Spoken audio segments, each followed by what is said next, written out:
ہر گزرتی رات مجھے اپنی زندگی کی آخری رات لگتی تھی، کیونکہ ہر رات مجھے قیامت سے کم نہیں لگتی تھی۔ میں ایک حکیم ہوتے ہوئے بھی اپنا علاج کرنے سے قاصر تھا۔ مجھے بے چینی کا مرض لاحق ہو گیا تھا۔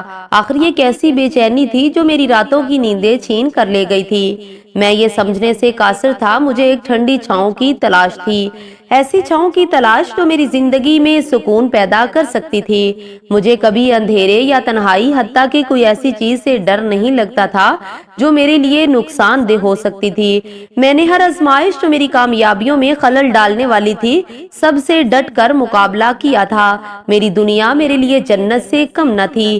میرے پاس ہر چیز موجود تھی، لیکن میں پھر بھی ادھورا تھا۔ میرے پاس سکون نہیں تھا، میرے پاس دل ہوتے ہوئے بھی نہیں تھا۔ میرے ہاتھوں سے مریضوں کو شفا تک ملتی تھی، لیکن میں وہ ہوں جس سے علاج کروانے کے لیے دنیا ترستی تھی، جس سے شفا پانے کے لیے دور دور کے ممالک سے مریض آتے تھے۔ اپنا علاج کرنے سے میں خود قاصر تھا۔ میں روزانہ ہر قسم کے مریضوں کا علاج کرتا تھا۔ ہزاروں مریض میرے ہسپتال میں دائی اجل کو لبیک کہتے تھے، لیکن 2 ہفتے قبل میرے پاس ایسا مریض موجود تھا جو اپنی زندگی کی آخری سانسیں لے رہا تھا۔ میں اس کے پاس ہی کھڑا رپورٹس پڑھ رہا تھا۔ میں نے نرسز کو کچھ ہدایت دی اور اس مریض کا ہاتھ تھامتے ہوئے کہا کہ اگر کوئی تکلیف محسوس ہو تو مجھے بتا دیجیے گا۔ اس نے فوراً ہی بھرائی ہوئی آواز میں کہا، تکلیف تو مجھے نہیں ہو رہی، لیکن محترم آپ کو دیکھ کر ہو رہی ہے۔ میں اس کی بات کو سن کر ایک دم چونک اٹھا۔ مجھے اس بات پر بھی حیرت تھی کہ اس مریض سے اس کے گھر والے بات کرنے کی کوشش کر رہے تھے، لیکن زندگی کی آخری سانسیں اور شدید تکلیف کے باعث اس کی زبان جیسے پہلے سے ہی ختم ہو چکی تھی کہ کیسے ایک دم بول اٹھی۔ میں نہایت ہی نرم لہجے میں کہا، صاحب میں آپ کی بات نہیں سمجھ سکا۔ وہ پھر مجھ سے مخاطبی کی تلاش کرو، حق کی تلاش کرو، ایسی روشنی کی جو تمہاری زندگی اور آخرت سنوار دے۔ خدا تعالیٰ کو تلاش کرو۔ مجھے یقین ہے کہ ایک دن دنیا تمہارے قدموں میں ہوگی۔ تم مجھے نیک معلوم ہوتے ہو۔ یہ کہنا تھا کہ 2 سے 3 منٹ کے وقفے کے بعد وہ اپنی جیتی جاگتی دنیا کو خیر بات کہہ گیا۔ میں نے کبھی زندگی میں اتنا نہیں سوچا تھا کہ ان لفظوں میں بلا نہیں پا رہا تھا کہ آخر کون سی روشنی، کون سی حق کی تلاش اور کون خدا مجھے میرا دل سوچنے پہ مجبور کر رہا تھا، جس کی وجہ سے میرا دل بے چین ہو چکا تھا۔ آج رات بھی نیند میری آنکھوں سے کوسوں دور تھی۔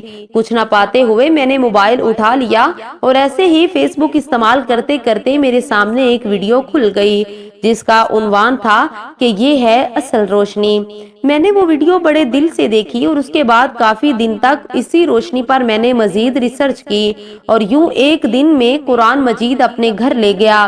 میں نے جلدی نہا کر قرآن کھولا، کیونکہ میں ریسرچ کے دوران یہ پڑھا تھا کہ اس کو ہی وہی ہاتھ لگاتے ہیں جو پاک ہیں۔ میں نے قرآن کھولا تو سب سے پہلے ہی سورۃ الانفطار کھلی۔ میں نے پڑھنا شروع کیا اور جیسے ہی میں نے آیت نمبر 6 پڑھی، سکتے میں آ گیا۔ میں نے بار بار آیت دہرائی کہ اے انسان، تجھے کس نے اللہ کے معاملے میں دھوکے میں مبتلا کر رکھا ہے؟ میرا دل تھا کہ پھٹتا ہی جا رہا تھا۔ میں نے صفحے پلٹنے شروع کیے اور میں پھر سورہ سجدہ کی آیت نمبر 4 سے پڑھنے لگا۔ اللہ وہ ہے جس نے آسمانوں اور زمین کو اور جو کچھ ان میں ہے 6 روز میں بنایا، پھر عرش پر قائم ہوا۔ تمہارے لیے اس کے سوا نہ کوئی کارساز ہے نہ سفارشی۔ پھر کیا تم نہیں سمجھتے؟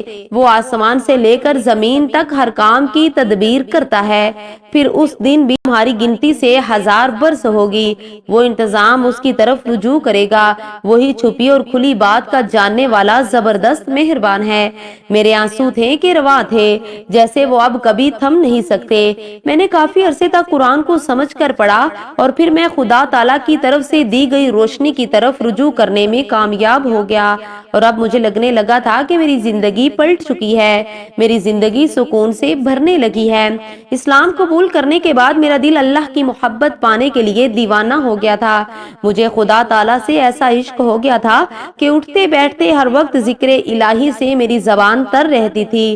اسلام قبول کرنے کے کافی عرصے بعد ایک دن میں بیٹھا تھا، قرآن پڑھ رہا کہ مجھے اپنی جہالت کے دن یاد آئے کہ میں تو دنیا ہی کو جنت کہہ بیٹھا تھا۔